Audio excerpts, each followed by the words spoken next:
Hello everybody and welcome back to Brilliant Shadows. We just slapped Hektor instead of kissing him, so there's that, and then we went to bed. And the next day, Ash woke up early. She donned the only pair of pants she owned and a dress short enough to be mistaken for a shirt. Why did she own a dress like that anyway? Prude likely gave it to her ages ago. Heading out of the dorm, she marched down the mountain stairs and towards the Paladin's barracks. Not a soul crossed her path as she made her trek. Reaching the practice yard, she armed herself with a wooden sword from one of the many racks. Holding it forward, she gave a few sheepish swings, trying to judge its balance. Satisfied, she began to practice. It wasn't long after before the first of the Paladin trainees began to arrive. They looked at her with a mixture of confusion and bemused expressions. They left her alone, save for when she caught the occasional bout of laughter. She could only assume it was at her expense. It had been a very long time since she had last held a blade. Ash? Ash stomped, wiping sweat from her brow. Oh, stop. Hey, why are you out here? I want to learn to fight. Prude narrowed her eyes. You want to learn to fight? Why? I have my reasons. Necromancers don't fight. I fight. Ash hadn't seen him approach. If there were any lingering feelings over their encounter from yesterday, he failed to show them. Okay, fine. Well, most necromancers don't fight. Hello, Ash. Ash felt whatever emotion had compelled her to come here this morning drain away. I didn't realize that you trained here. Where else would I go to fight? That makes sense. That's why I'm here. I was thinking of trying to, I'm not sure, become stronger. That's good. I was worried that you were coming here for me after that incident yesterday.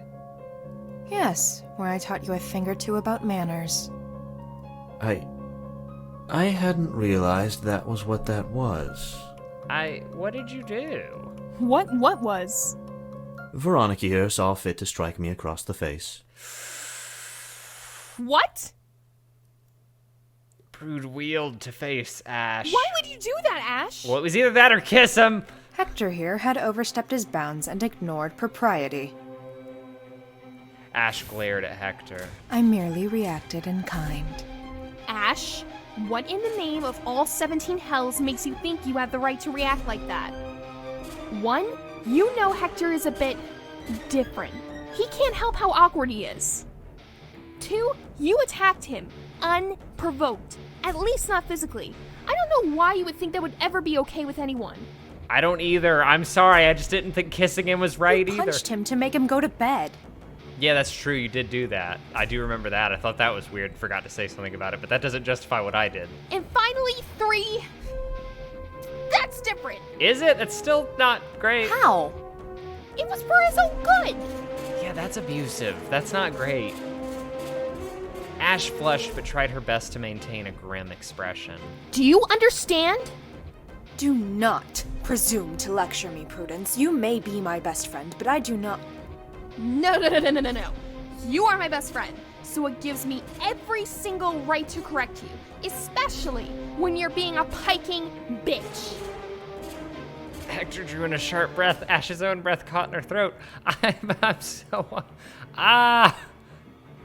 Before Ash even knew what she was doing, she swung her wooden training sword at Prudence. Why are we doing this?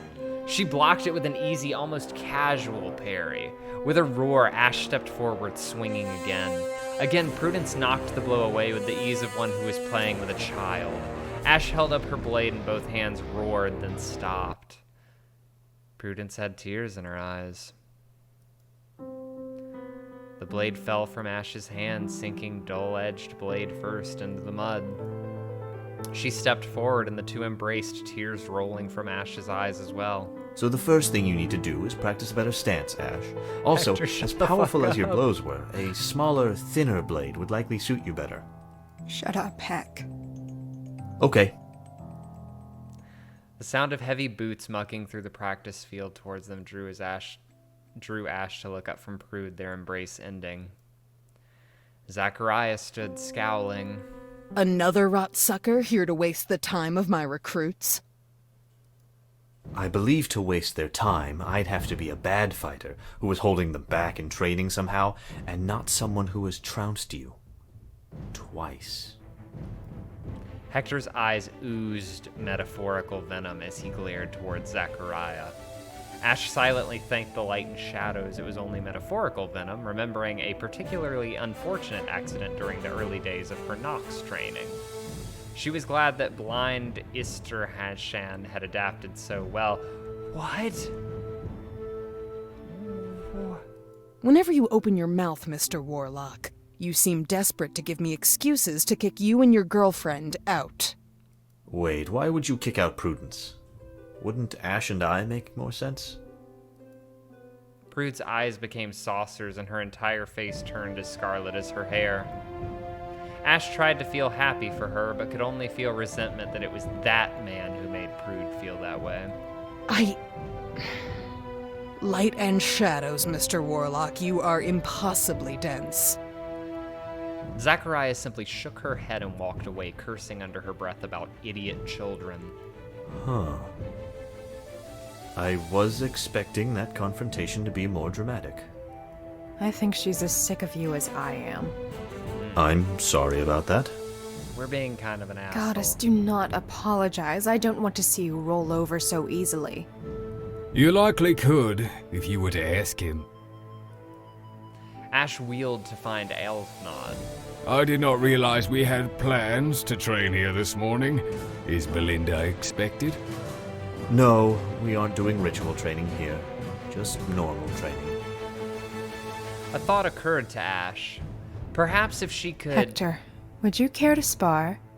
Ash, I don't think that's... I would be glad to. No, don't go easy on my account. Ash followed Hektor's earlier advice and swapped to a lighter sword, crouching into a familiar fighting stance. Hektor assumed position opposite of her on the field. Hektor, ignore what she said. Go easy on her. No, please. I'd like the chance to see exactly what you're capable of, Mr. Warlock. Ash smirked. It had indeed been a long time since she had last held a blade. Many of her lessons were gone far from her mind, but in youth she and Prude had spent nearly all their time sparring with the king's swordmaster. Hektor may have had more recent experience, but once she fell into the groove of familiarity, she was confident she would... Begin! Hektor did not even seem to shift his weight. His feet did not even scrape the ground as he hurled at her a dark meteor. Reflexively, she raised her blade to block. He brought around with his own training weapon, a wooden greatsword as long as he was tall, and she felt her weapon free from her grip. Spiderweb lines of pain spread across her chest as both her blade and her own impacted her with a force that brought her back flashes of being kicked by a horse. She hit the mud and gasped. The wind was gone from her. Hektor! Prude was screaming, and a moment later her face swam wetly in Ash's line of sight. I told you to hang back. But she asked me not to. Twice. That's true. Heavily calloused hands groped her chest where the weapons had struck. Nothing serious. One of her ribs may be broken, but she'll live. Thank the goddess, it was oddly comforting to know it was Alphod who was checking her. She wasn't sure how she would feel if one of the others had. A burning warmth suddenly spread through her, oddly familiar. Her breath returned. Ash sat up, her vision growing steady. Did you just heal me? No, Elfnod wants to become a healer, but he's just an enhancement specialist at the moment, much like Zachariah herself. No, Zachariah is a self-enhancement specialist, by far the least elegant and base of magical forms. Jeez, dude. Elfnod is highly skilled at enhancing others. He will one day be a phenomenal physicianal mage, if not a healer. You flatter me too much, Hektor. And here I thought you had decided you had no interest in men. I don't. I'm trying to court Prudence. We're just throwing it all out there. Once again, Prude turned deep red. As though all at once it became more than Ash could take. You'll have to excuse me. Are you not going to continue training, Veronica? It's Ash, and no. I've already been out here long enough. With a curt nod to Prude, Ash took her leave.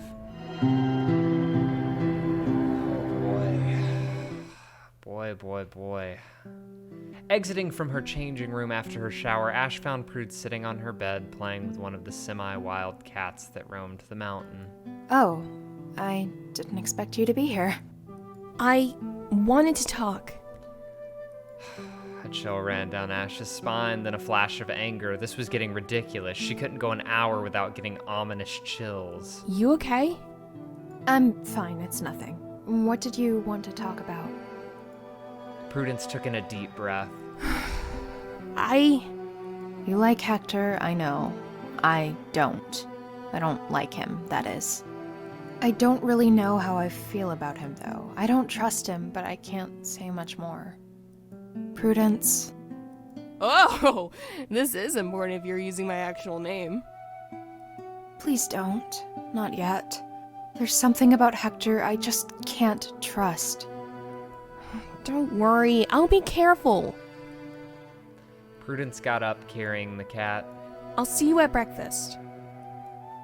She gave Ash a smile, and Ash returned it. Ash watched her go. She stood there, still trying to find something to ease her worries. With her mind a turbulent storm of thoughts, she couldn't quite manage to find an appetite, and instead pulled out her notes. She would work on her research, or at least she would work on it until she felt better. She prayed that she would feel better.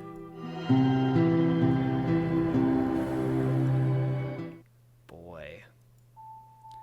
The tendril slowly uncoiled, the brown washing away, fading to a violent green. Then the leaf began to uncurl. Its dry brown surface began to wash with emerald that then seemed to stain, ebbing to a pure black.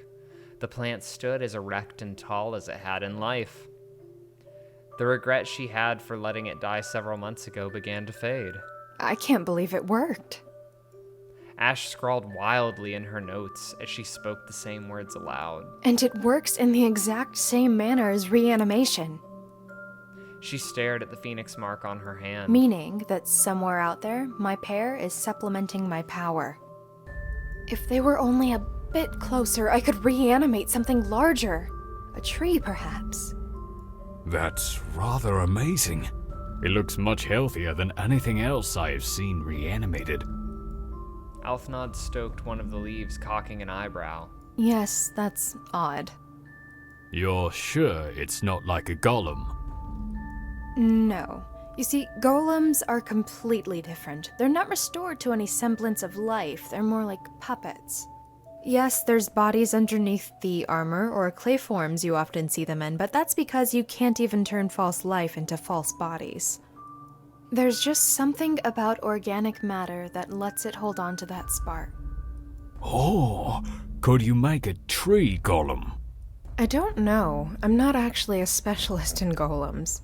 The only one I've ever made was during my trials. You know, I could have used your help with the plants I kept in my room on the island. They're all dead, too. Well, I'm not even sure of the practical uses of this spell yet. Are these plants, for example, safe to eat? Will they eventually die again, like most reanimations? Or can undead plants persist because they're not constrained to such a delicately balanced body structure and system as what we typically reanimate? Are you asking me? No, I understand. You're still learning even the basics of paladin magic. I've actually already advanced a class. Passed my trials so easily that my instructor is preparing the next set. Hektor has been an excellent tutor. Yes, I hear he's quite skilled. Ash rolled her eyes. I had thought you were avoiding them because of your feelings, but if I had known the advances you had been making on your research, I am sorry for assuming the worst. This is amazing.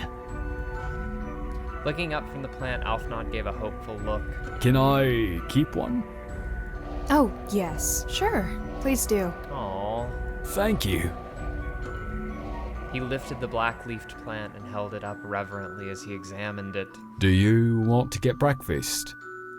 It's breakfast time? Were I to not know better, I would say you were spending too much time with Hektor. Yes, well, hopefully he's not still skipping sleep researching my mark.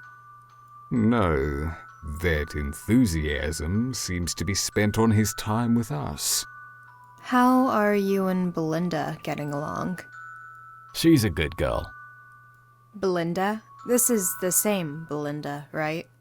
She is. She's got a thick and spiky shell, but underneath it, she's just a girl who didn't ever expect to be here, let alone be here for as long as she has. She's actually quite sweet. Now I'm convinced Hektor found a way to manipulate people's minds. Alfnod laughed. No, I think that a few months spent with each other is enough to help you recognize the good parts of others, and to have them grow on you. Alfnod gestured with the plant as he smiled. Speaking of spending time, how much more time will Hek need you? Later today is our last session, actually. Ash raised her eyebrows. The coincidences will never cease, eh? Do you want to attend the ritual? There's a lot of people who have heard about it. Even a few graduates have returned to the mountain to attend. Yes, actually. I'd like to actually see what you have been working on. You should bring one of your plants. Mr. Warlock would light like a pyre. Light like a pyre? It means to get excited. Witches used to have rituals where the very skilled among us would be burnt on a pyre. What? Yeah, what? There were components to protect them from the flames. I don't really know how it worked. I wasn't much of a witch, if you remember. That sounds terribly useful. Immunity to flames? I don't even know if it was those particular flames, or flames in general. Might have even been an illusion. No one did the ritual while I was there. Ash felt her stomach rumble. I think I need to get some food. I will go with you. Bring a plant. I'm heading to training right after. Sure.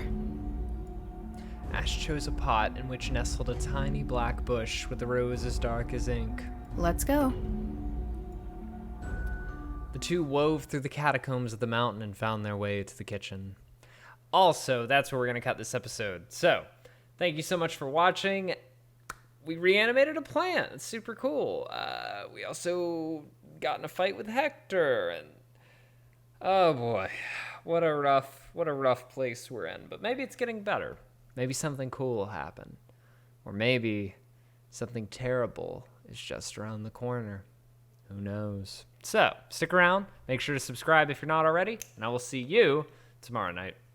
Bye-bye.